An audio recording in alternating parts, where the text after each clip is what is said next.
The last bite.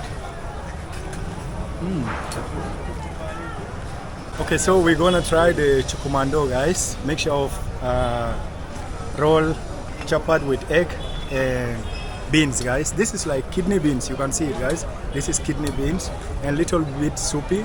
So let's see how it tastes. And we can tell you which one you can go for it, Rolex or chukumando.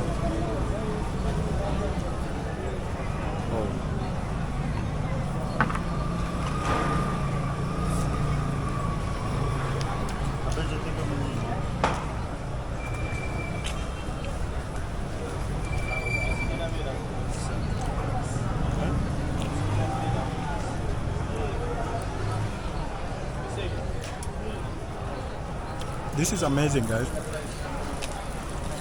You know what make it amazing, like tastier, because like the bean soup make it more juicier and little bit juicier, you know, juicy. When it's juicy, you can easily consume it.